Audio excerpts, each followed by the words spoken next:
시간은 제8장 아름다운 지구 공동체 살리기 부분을 같이 나누도록 하겠습니다.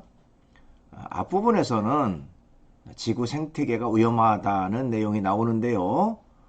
지구 온난화로 인한 이상기후 현상과 엘니뇨 현상 그리고 라니냐 현상에 대한 설명이 나오고요. 또 이상기후 현상으로 인해서 지구촌에 나타나는 여러 가지 피해에 대한 그런 내용도 나옵니다. 그리고 다양한 그 오염의 실태가 나오는데요. 구체적으로 그 대기 오염, 또 수질 오염, 토양 오염에 대한 설명이 이어집니다. 마지막으로 지구 공동체를 회복하기 위해서는 어떻게 해야 할지에 대한 여러 가지 내용이 나옵니다. 그러면 PPT를 보면서 수업을 계속 이어가도록 하겠습니다. 오늘 이 시간은 제8장 아름다운 지구 공동체 살리기 부분을 같이 나누도록 하겠습니다. 맨 첫 번째 보니까요, 지구 생태계가 위험하다 하는 내용이 나와 있어요. 생태계 위기는 각각 분리되어 있는 단일한 문제가 아니라 오히려 거대한 모자이크처럼 함께 얽혀 있는 문제다, 이렇게 지적을 합니다. 자, 이것은 사람과 모든 기어다니는 것에 해로운 영향을 끼친다. 그러니까 인간은 물론이고 모든 생명체에게 아주 심각한 그런 그 악영향을 끼친다라고 제임스 내시라고 하는 사람은 지적을 했습니다. 조금만 첫 번째 보면요, 지구 온난화로 인한 이상기후 현상에 대한 내용이 나와요.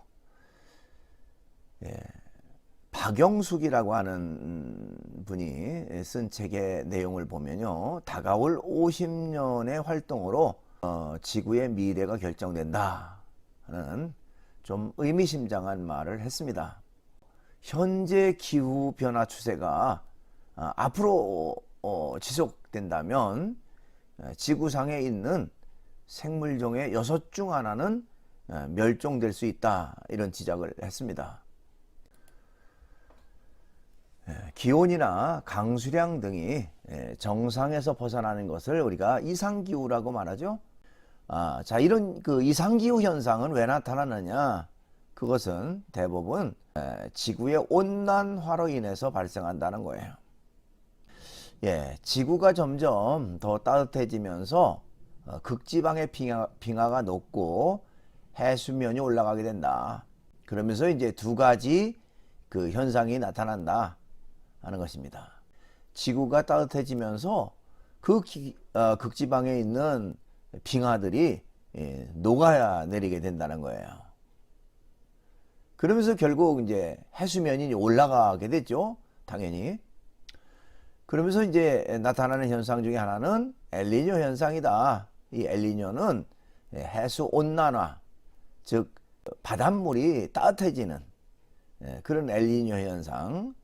그 다음에 라니냐 현상, 해수 저온 현상. 이것은 바로 그 남극이나 북극에서 이제 빙하가 녹아내리면서 그 찬물들이 또 점점 이제 해류를 타고 내려와서 결국에는 부분적으로 해수 저온 현상도 교차로 이제 나타나서 이런 이상 해류가 발생한다는 것이죠. 그래서 우리가 이 몽골이라든지 아프리카 등이 점점 사막화 되어가고 세계의 기후가 크게 변화하게 된다는 것입니다. 그러면서 이제 여러분 교재의 137쪽에 보면요, 거기 다양한 오염의 실태에 대한 내용이 나옵니다. 대기 오염에 대한 심각성, 또 수질 오염, 토양 오염, 이런 것들이 어떻게 오염되었고 어떻게 영향을 미치는가 하는 이제 그런 내용이 나와요. 그 가운데 하나가 바로 이 대기 오염이라고 하는 것이죠. 요즘 가끔 저는 이제 자전거를 주로 이제 하천에서 자전거를 좀 타는데요. 그 미세먼지가 하나도 없이 아주 깨끗하고 맑은 날 자전거 타면 너무너무 상쾌해요. 기분도 좋고 아주 날아갈 듯이 기분이 좋은데, 미세먼지가 심한 날은 아예 자전거 탈 엄두가 나지 않고요. 타질 않고요. 조금 그래도 보통보다 조금 나쁨 단계라면 왠지 좀 그 기분이 별로 그렇게 좋지는 않아요. 그런 그 미세먼지 오염물질이 건강에 좀 좋지 않다, 뭐 그런 생각이 들어서 그런지 좋지 않습니다. 어쨌든 이마만큼 대기 오염 수준이 이제 심각하다, 그만큼 우리 생활에 밀접하게 다가와 있다 하는 것을 우리가 볼 수가 있습니다. 한국에서 미세먼지의 일일 평균 기준은 100 마이크로그램 퍼 세제곱미터이고, 초미세먼지의 기준은 0에서 15까지는 이제 좋음으로 그렇게 표기를 하고요. 16에서 35까지는 보통, 또 36에서 75까지는 나쁨, 또 76 이상을 매우 나쁨, 이렇게 기준을 정해 놓습니다. 근데 이 미세먼지 가운데서도 이 초미세먼지가 더 인간에게 해롭다고 그래요. 이 초미세먼지는 2.5 마이크로미터 이하의 먼지로서 화석 연료 연소 과정과 자동차 배기가스에서 발생한다. 그러니까 쉽게 말하면 공장 같은 데서 사용하는 여러 가지 그 연기, 연소되어서 나오는 연기라든지 자동차 배기가스, 배출가스, 이런 것들로 인해서 나오는 것이 이제 초미세먼지라는 것이죠. 근데 이 초미세먼지는 심장질환과 호흡기 질환의 발생 원인이라고 합니다. 그러니까 인간에게 있어서 굉장히 그 해로운 물질이 바로 초미세먼지라고 말할 수가 있습니다. 그러니까 이 초미세먼지는 어지간한 마스크로는 차단이 안 되는, 훨씬 더 그 입자가 작은 그런 물질이라는 것이죠. 그렇기 때문에 인체에도 굉장히 심각한 그런 영향을 끼친다는 것입니다. 사진 하나를 제가 여러분들에게 보여드리려고 그러는데요. 화석 연료로 인한 환경 오염 부분입니다. 자, 산업혁명 이후 200년간 석탄이라든지 석유 등 화학연료를 뭐 계속해서 사용하고 있죠. 그러니까 모든 공장이라든지 자동차는 다 이런 화석연료를 이용을 합니다. 자, 그렇게 해서 결국에는 그 CO2를 비롯한 온실가스를 대기 중으로 다량 방출하게 됩니다. 자, 그러면 이 온실가스가 대기 중에 계속 누적되어서 지구 온난화가 가속되고요. 지난 100년간 지구 평균 기온이 0.6도 정도나 이제 상승됐다고 그래요. 우리가 0.6도 그러면 뭐 별거 아닌 것처럼 생각이 되지만, 지구 전체의 평균 기온이 0.6도 올랐다는 것은 생태계에 굉장히 그 위험적 요소로 다가왔다는 것입니다. 자, 그것으로 인해서 지구 온난화로 남극과 북극의 빙하가 높고요. 또 해양 온도가 하강되고 또 해류의 이상이 발생이 됩니다. 또 해류 이상은 대기와 기상의 이변을 가져와요. 그래서 기상 이변으로 인한 여러 가지 피해들을 보면 식량난이 가중되고요, 수자원이 고갈되고요, 인간의 건강 및 환경에 악영향을 끼치고요, 또 토지가 사막화되고요, 가뭄이나 홍수 등의 피해가 증가한다. 그러니까 이게 그 마치 그 악순환이 마치 연결고리처럼 이렇게 그 꼬리에 꼬리를 물고 연속으로 이어진다. 연쇄적으로 이어진다. 이렇게 말할 수가 있습니다. 그 다음에 두 번째로는 이제 수질 오염에 대한 내용을 좀 살펴볼 필요가 있습니다. 수질 오염이란 생물학적, 물리적, 화학적으로 정상적인 값으로부터 변화하여 물이라는 원래의 용도로 사용할 수 없거나 생태적으로 나쁜 영향을 미치는 등 수질이 악화된 상태를 우리가 수질 오염 이렇게 얘기를 합니다. 사람은 물 없이 살 수 없지요. 매일마다 음식을 섭취해야 살 수 있는 것처럼 그걸 못지않게 수분 섭취가 필수적인데 이 수질이 오염됐다고 하는 것은 그것 또한 아주 심각한 영향을 미치는 그런 요소라고 말할 수가 있습니다. 자, 수질 오염은요, 강이라든지 호수, 바다, 지하수 등이 오염되는 것인데 생활하수와 공장 폐수 그리고 농축산 화합물이나 폐수 등에 의해서 생깁니다. 그러니까 수질이 오염되고 결국에는 또 물을 먹어야 하는, 물을 사용하고 이용해야 되는 인간에게 그 피해가 그대로 다가온다라고 말할 수가 있습니다. 또 그림 하나를 여러분들에게 보여주려고 하는데요. 굉장히 재미있는 그런 내용을 담고 있습니다. 오염물질을 정화시키는데 필요한 물의 양이라고 하는 내용인데요. 거기 맨 왼쪽에 보면 기름 30ml 작은 양이죠. 작은 양의 기름이라도 그것을 정화시키는 데는 얼마가 필요하느냐 하면 필요한 물의 양은 무려 욕조 300리터 들어가는 욕조가 3통이나 있어야만 기름 30ml를 정화시킬 수 있다는 거예요.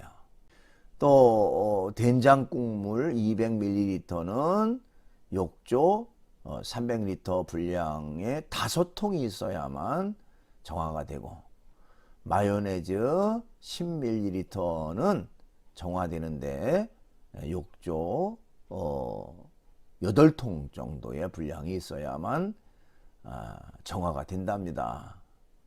더 심각한 거는 사용했던 튀김기름 500ml를 정화시키는데 무려 욕조만큼의 물이 330통이 있어야만 정화가 된다는 거죠. 그러니까 이건 뭐 우리가 생각했던 것보다 훨씬 더 심각한 그러니까 오염 물질이 정화되는 데는 이건 뭐 상상을 초월한 그런 그렇게 어렵다라고 하는 것을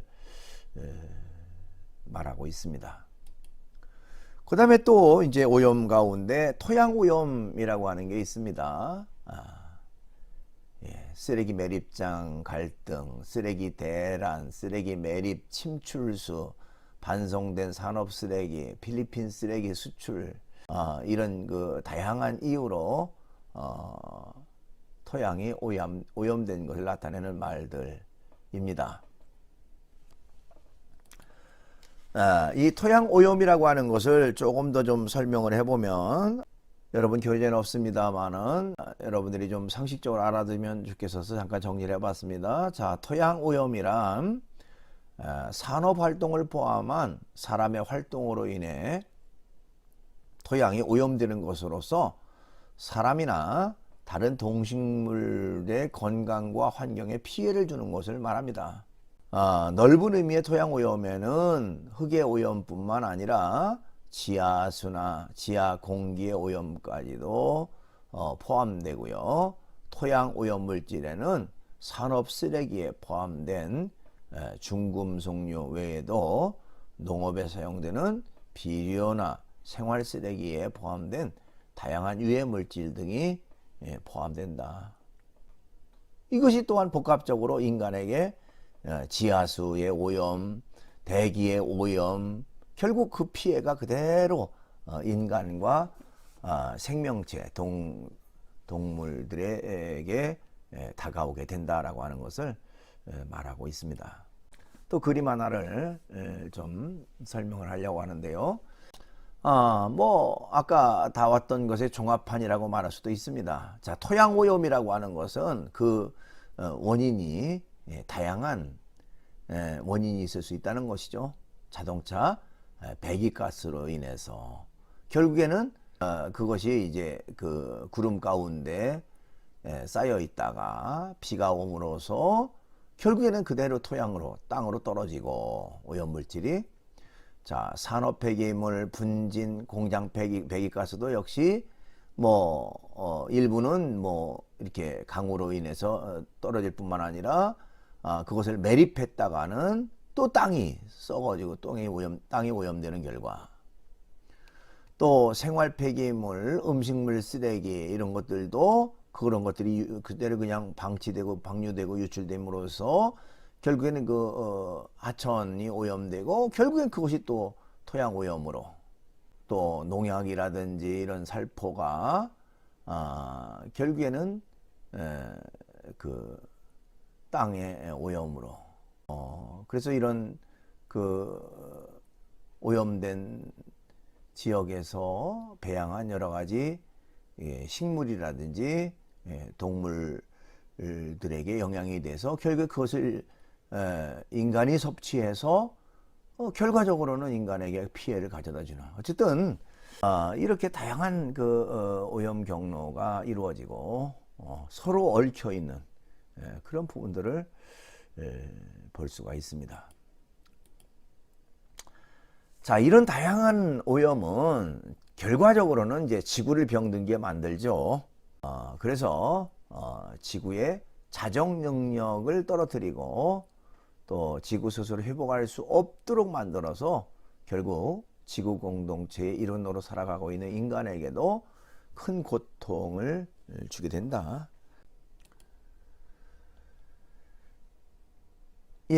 그럼 이제 인간이 겪는 피해 사례인데요. 지구 온난화가 중단되지 않는다면 해충이 많아지고 물 부족 현상이 심각해지고 추운 지역에서는 사망률이 낮아지는 반면에 더운 지역에서는 높아질 것으로 예상된다는 것이죠. 또 곡물 수확량의 피해는 증가하는데 전체적으로 식량의 양과 질이 떨어지게 되는 그런 결과를 가져온다라고 말할 수가 있습니다.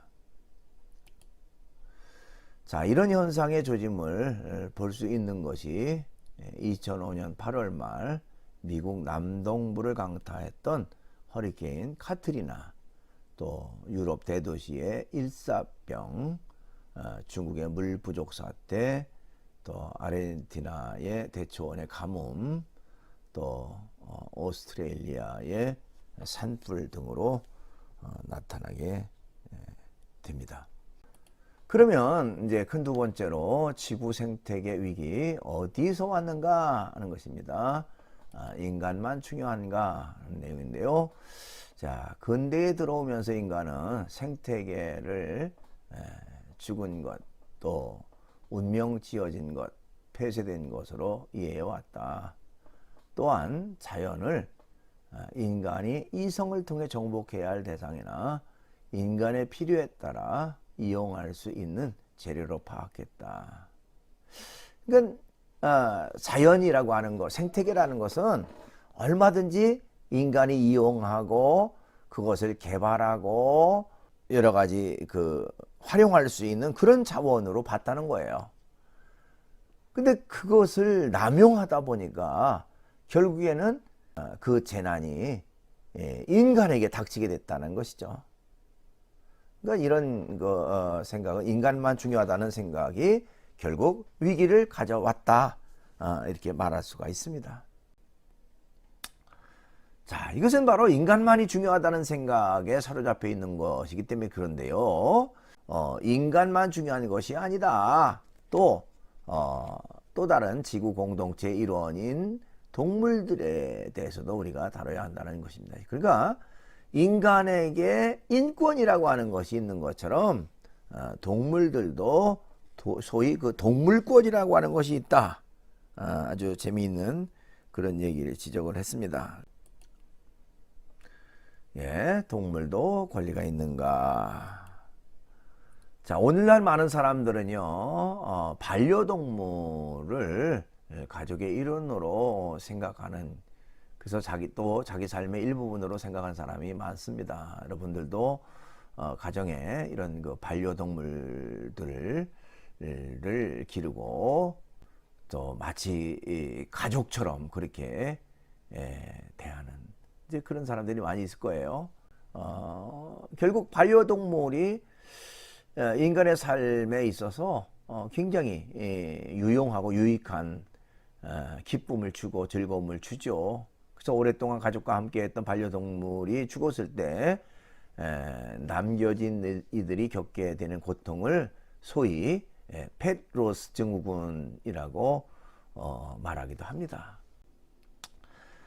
자, 인간의 생명은 다른 생명체들보다 더 높은 우선순위를 지니는 것은 사실입니다. 이것은 인간이 자신의 이익을 위해서 마음대로 처리해도 되는 것을 의미하는 것이 아니다. 그러니까 결국에는 모든 생명체보다도 우선한다라고 하는 것은 어떤 권리적인 차원에서의 이해라기보다는 그만큼 지키고 보호하고 또 좀 이렇게 안정시키는 그 역할을 해야 된다라고 하는 것을 얘기하고 있는 거예요. 자, 그렇지 않을 때 오늘날과 같은 생태 위기가 발생하게 된다는 것입니다. 그 다음에 이제 큰 네 번째로 지구 공동체 회복을 위하여 이런 내용이 나옵니다. 자, 이제까지 살펴본 것처럼 생태계 위기는 인간 생존의 위기이기도 합니다. 그래서 인간의 환경권이 중요하듯이 생물의 권리도 중요하다. 그래서 아까 소위 그 동물권이라고 하는 그런 내용을 얘기했죠. 동물권.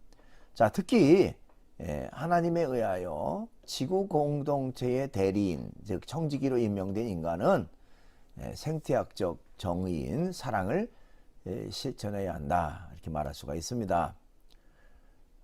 개인과 국가가 생태학적 소비, 또 미래 세대를 위한 책임, 또 환경 친화적인 과학기술 개발하기, 또 생물의 다양성 지켜주기, 녹색 정치와 시민운동의 활성화, 생태계 안전을 위한 국제협력 등을 통해서 이런 문제를 풀어나가야 한다는 것입니다. 그러니까 인간이 이제는 자연을 지키고 자연을 보호하고 또 자연을 돌볼 그런 그 책임과 의무가 인간에게 있다는 거예요. 자, 그것은 자연을 돌본다고 하는 차원을 넘어서 결국에는 인간 스스로를 지키는 그런 결과를 가져온다. 그러니까 인간 스스로의 존립을 위해서라도 이런 자연 생태계를 보존하고 지키고 또 환경적인 여러 가지 오염을 없애야 된다라고 하는 것을 말할 수가 있습니다. 예, 동영상을 하나 보도록 하겠습니다. 환경오염과 기후위기라고 하는 영상인데요. 같이 보시죠.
이렇게 해서 강의를 마치고요.